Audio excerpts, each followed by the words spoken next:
Polícia Federal deflagrou a segunda fase da Operação Compliance Zero, realizando buscas em endereços ligados a Daniel Vorcaro, dono do Banco Master, e os seus parentes em São Paulo. O objetivo é investigar um suposto esquema de fraudes financeiras no banco e a venda de títulos de crédito falsos. A primeira fase da operação, em novembro, resultou em 7 prisões e na liquidação extrajudicial do banco pelo Banco Central, que concluiu a incapacidade da instituição de honrar os seus compromissos financeiros.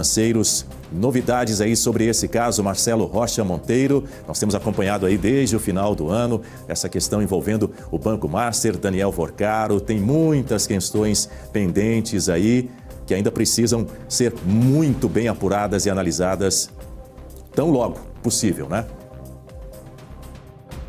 Aliás, aqui no nosso chat, um dos nossos telespectadores dizia, né, o que o ministro Moraes não explica é o dinheiro do Banco Master. Né? Ele está sempre dando 48 horas ou 5 dias, né, para que todo mundo explique um monte de coisa, mas ele mesmo não explica esse dinheiro suspeitíssimo que o escritório da família dele recebeu do Banco Master. Vamos, então, ver aí como é que as investigações se desdobram, mas o que o Brasil parece já ter compreendido é que se trata de um esquema gigantesco de fraude, e não só de fraude financeira, mas, ao que tudo indica, um esquema de corrupção com ampla distribuição de propina para altas autoridades da República, né, atuarem, fazendo assim tráfico de influência em favor deste cidadão que os senhores estão vendo aí na tela, né? Deste banqueiro picareta, né? Que, ao que parece, tem muita gente no bolso. Vamos ver como é que seguem esses acontecimentos, essas investigações, e vamos ver até onde vai se permitir, porque eu lembro ao nosso público que esse caso, inexplicavelmente, está no Supremo Tribunal Federal, quando deveria estar na primeira instância da Justiça Federal, e não no Supremo, né? Não nas mãos do senhor Toffoli, cuja família parece que é parceira também de instituições financeiras, de fundos de investimento ligados ao Banco Master, mas isso parece que não inibe o senhor Toffoli de não apenas atuar nesse caso, como decretar um também inexplicável sigilo. Vamos ver até onde as coisas vão seguir. Às 7 horas e 27 minutos no horário de Brasília, trazendo essa atualização urgente aqui no Jornal da Oeste, primeira edição, para você que nos acompanha. Essa etapa da Operação Compliance Zero, nessa etapa são cumpridos 42 mandados de busca e apreensão que foram expedidos pelo Supremo Tribunal Federal, além de medidas de sequestro e bloqueio de bens e valores que superam 5,7 bilhões de reais. Esses mandados têm alvos em São Paulo, incluindo endereços na Avenida Faria Lima, um dos principais centros financeiros da capital paulista, e os estados da Bahia, Minas Gerais, Rio Grande do Sul e também no Rio de Janeiro. A investigação detectou que havia captação de dinheiro, aplicação em fundos e desvio para o patrimônio pessoal de Vorcaro e de seus parentes. A gente vai trazer novas informações ao longo dessa edição, mas ainda com um tema que tem relação com esse caso do Banco Master, o Instituto Movade de Respeito à Advocacia solicitou à Ordem dos Advogados do Brasil, a OAB, que intervenha para suspender o sigilo imposto pelo Supremo Tribunal Federal, nesse caso do Banco Master. A decisão de sigilo determinada pelo ministro Dias Toffoli em dezembro abrange as apurações envolvendo Daniel Vorcaro e o Banco Master, dificultando o acesso público às informações. O Instituto argumenta que o segredo de justiça deve ser uma medida excepcional, especialmente em casos que envolvem o setor financeiro e agentes públicos, defendendo a transparência como regra. O Instituto também ressaltou que é papel da OAB zelar pela credibilidade da justiça e pelo exercício da advocacia, alertando que o sigilo pode prejudicar cidadãos, consumidores e em futuras demandas. Sua análise, Gutapini. Não dá para esperar nada da OAB. Eu entendo a iniciativa de organizações, instituições, sociedade civil, pedindo para que a OAB faça alguma coisa, tome alguma providência. Esse mesmo é o papel do cidadão de bem, daquele que respeita a Constituição Federal, que quer que a ordem jurídica seja preservada, mas não dá para esperar nada da OAB. Um silêncio eloquente, um silêncio muito oportuno dessa Ordem dos Advogados do Brasil, que tem um orçamento bilionário, para o qual nós, advogados, somos obrigados a sustentar e não recebemos nenhum tipo de benefício de volta. E o único benefício que a gente gostaria era o zelo com a classe dos advogados, o zelo com a ordem jurídica, com as prerrogativas dos advogados, que fosse garantido aos advogados e àqueles que respondem em processo judicial acesso aos autos, e a OAB tem um papel fundamental nessa guarida, nessa guarda, nessa luta dos advogados pela preservação das suas prerrogativas e de direitos básicos em um processo judicial. E agora, nesse caso desse sigilo injustificável, ainda mais porque quem decretou esse sigilo foi o ministro que viajou de jatinho ao lado de um dos advogados desse banco, da parte envolvida. Isso é um completo absurdo. A gente não consegue encontrar explicação moral para uma coisa dessa. Não faz sentido. É uma subversão da República.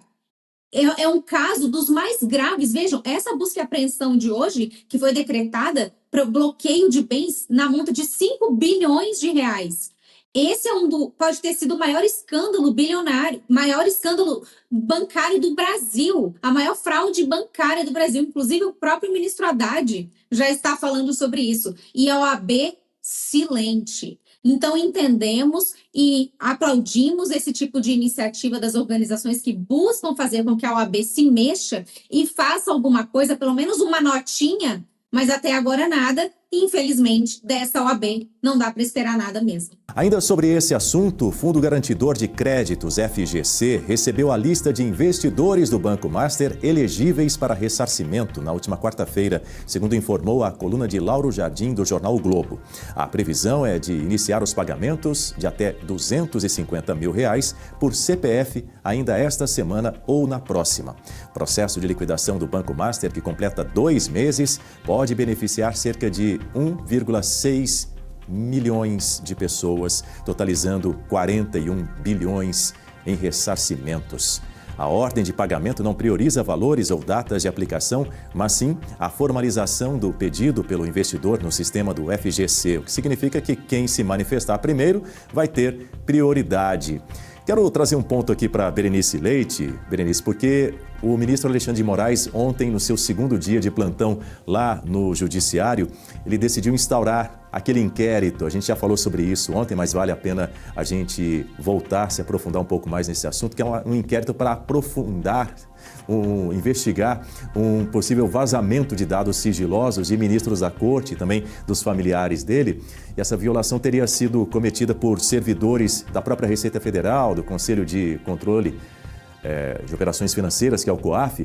E aí eu trago um ponto para você. Vale lembrar que nas últimas semanas, muitas reportagens, inclusive aqui em Oeste, passaram a citar esses dados pessoais de ministros ou de familiares, sobretudo em relação àquele caso da mulher de Alexandre de Moraes, que foi divulgado o contrato dela, a advogada Viviane Barsi, com o Banco Master, no valor de 129 milhões de reais. Ou seja, a investigação que deveria ser contra alguém que está cometendo crimes de fato, agora é para descobrir quem deu publicidade a esses criminosos.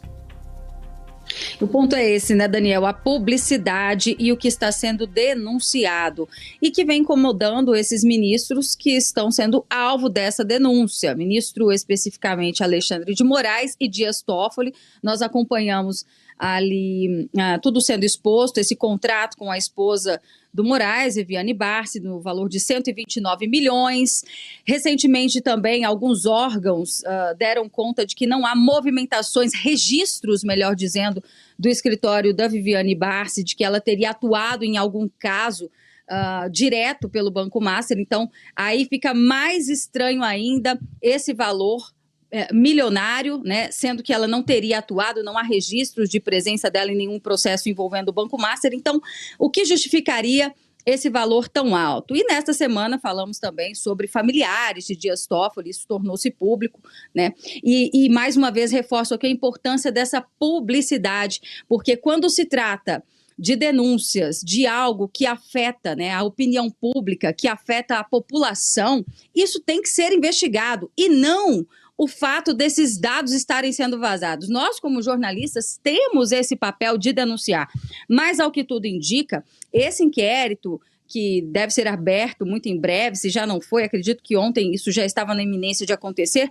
é o mais novo inquérito das fake news. Em 2019, foi assim que essa investigação, com esse mesmo nome, foi aberto, porque alguns auditores da Receita Federal estavam investigando as entradas financeiras de escritórios de familiares de Gilmar Mendes e Dias Toffoli. E agora, o que muda nessa situação? Agora, nós temos ali o papel da jornalista Malu Gaspar, que é da Globo, né, que é um grande grupo, se não o maior, de comunicação do país, e eu percebo que o ministro Alexandre de Moraes não tem coragem de colocar uma jornalista como ela, ou um funcionário de uma emissora, né, que é tratada praticamente como um aliado, não tem coragem de inseri-los no inquérito das fake news, então eles querem punir quem estaria, porque ele desconfia que essas informações estariam sendo vazadas. Então, imediatamente já está aí nessa apuração para saber quem pode estar vazando as informações tanto do COAF quanto da Receita Federal. Mas para a população, o importante não é quem está vazando. E se realmente algo ilegal está acontecendo, essas pessoas deveriam ser premiadas, né? Enaltecidas, porque estão prestando um serviço público, informando que algo de errado está acontecendo. E onde é que está a Polícia Federal para poder investigar isso? Silente, né? Porque comportam-se ali como submissos do Supremo Tribunal Federal. E o problema não é a instituição, Daniel, mas sim o CPF de magistrados, que agora deveriam, né, dar uma explicação com relação a tudo isso que está sendo exposto. No entanto, nem Dias Toffoli, nem o ministro Alexandre de Moraes chegou a publicar algumas notinhas em relação aos encontros, o assunto do encontro que ele teve ali nessas reuniões com o diretor do Banco Central. Mas Dias Toffoli está silente, né? Nesse momento, ele deveria se declarar, inclusive, suspeito para continuar na relatoria do caso do Banco Master, justamente por causa dessas ligações de familiares que investiram fundos nessa instituição financeira. Mas o que eles fazem? Abrem um novo inquérito e tentam intimidar essas instituições, no caso Receita Federal e COAF, que eles acreditam que estariam ali, alguém lá dentro estaria agindo, trazendo essas informações com relação a eles. E finalizo aqui, mais uma vez, reforçando que o importante nesse momento não seria investigar quem está vazando as informações, né? Porque senão acaba logo com o jornalismo investigativo. Mas eles estão preocupados com o quê? Com o mensageiro. Diga, Guta. É um novo inquérito do fim do mundo. Temos que ter isso muito em mente. Aqueles que achavam que o ministro iria esgotar os seus poderes com o inquérito das fake news, atrás de adversários políticos, derrubar contas nas redes sociais, exilar do Brasil jornalistas que atrapalham o regime, ele não iria parar ali. Isso foi avisado. Depois que o gênio saiu da lâmpada, não dá para colocar ele de volta. Ele tem absoluta certeza de que ele manda no Brasil. Então, já temos o inquérito das fake news que vai completar 7 anos e agora esse inquérito para apurar as condutas de servidores da Receita Federal. Vejam, não confundam. A opinião pública, ela precisa ser muito esclarecida em relação a esse ponto. Esse inquérito, ele também é ilegal, não só por todas essas questões que a Berenice já trouxe, mas também por uma questão de competência. Se houver qualquer coisa para ser investigada, isso não tem que sair das mãos dos ministros do Supremo. Muitas vezes, os cidadãos brasileiros acreditam que, pelo fato de ter ministros do Supremo envolvido, esse inquérito pode correr ali no Supremo. Não é isso que está escrito na Constituição Federal. A competência de onde vai se desenvolver uma investigação não é necessariamente, não é em relação à vítima, porque nesse caso aí o ministro está se colocando como a vítima desse vazamento. Então, se a vítima é o ministro, o inquérito deveria correr ali no Supremo. Não, não é isso. Para definir a competência, você vai atrás de quem é que cometeu esse possível crime. Então, se estamos diante de um crime, vazaram informações que não deviam, quem seriam esses criminosos?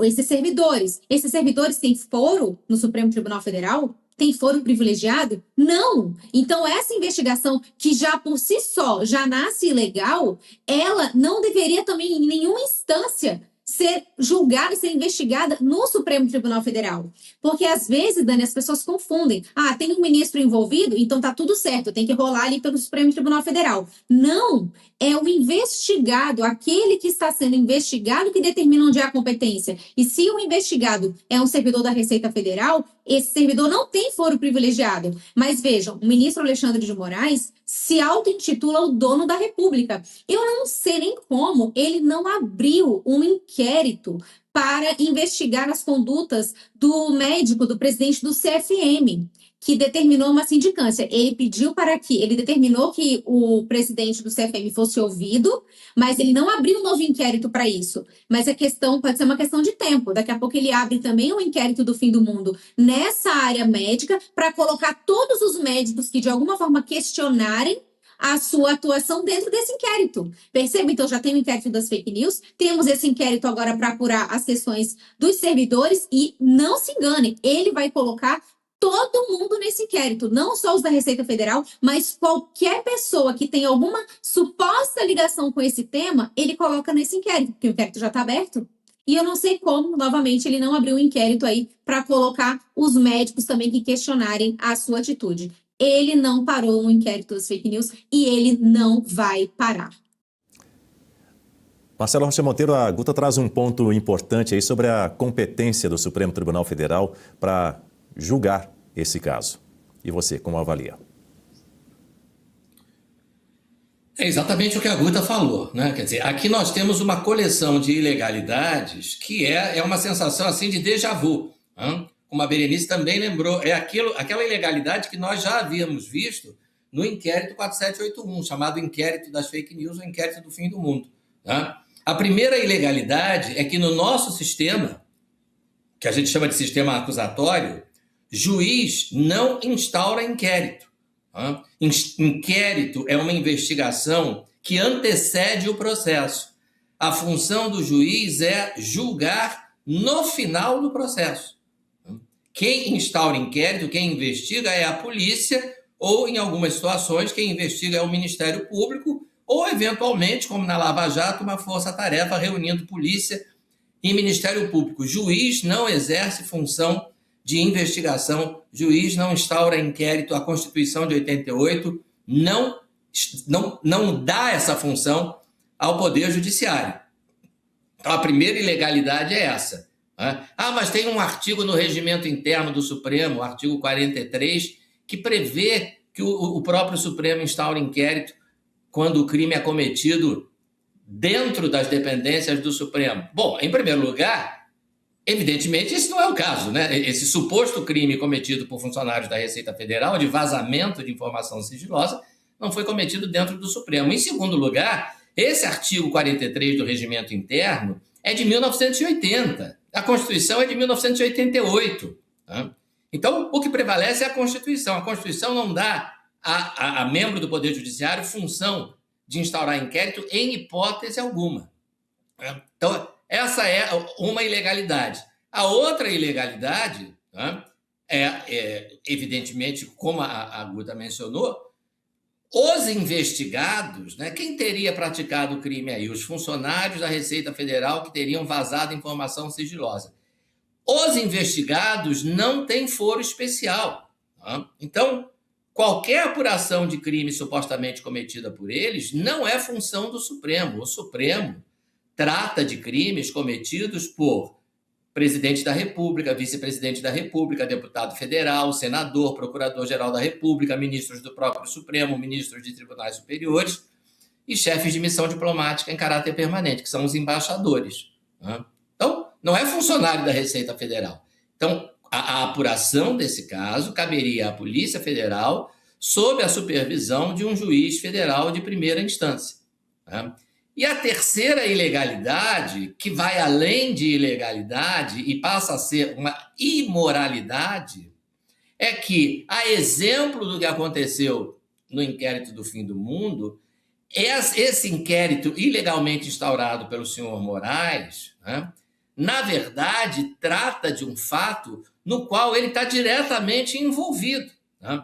Quer dizer, que é a apuração, né, de um vazamento de informações sigilosas que dizem respeito a um dinheiro que o escritório da família dele ganhou, uma fortuna muito mal explicada. Né? Isso também remete ao inquérito do Fim do Mundo, porque lá, como lembrou a Berenice, né, a razão para instaurar o inquérito não foi nada de fake news, nada de defesa da democracia. Né? Essa foi a versão construída depois. A razão foi que funcionários da Receita Federal estavam investigando um aumento de patrimônio aparentemente sem justificativa de duas advogadas, a senhora Guiomar Mendes e a senhora Regina, me fugiu o sobrenome dela. Uma é a esposa do Gilmar Mendes, ministro do Supremo, e a outra é a esposa do Toffoli, ministro do Supremo. A primeira medida que o inquérito das fake news tomou foi afastar os dois funcionários, um já é falecido, inclusive, os dois funcionários da Receita Federal foram afastados, porque imagina como é que ousa investigar esposa de ministro do Supremo. E a investigação foi arquivada. Foi para isso que foi instaurado o inquérito das fake news e, mais uma vez, essa imoralidade se verifica nesse novo inquérito que agora está sendo instaurado. O que se quer é abafar a investigação de um dinheiro mal explicado recebido por uma esposa de ministro do Supremo. O que se quer é intimidar os funcionários que, no exercício das suas funções, estão fazendo o que devem fazer. Isso é ilegal, mas isso não é só ilegal. Isso é absolutamente imoral.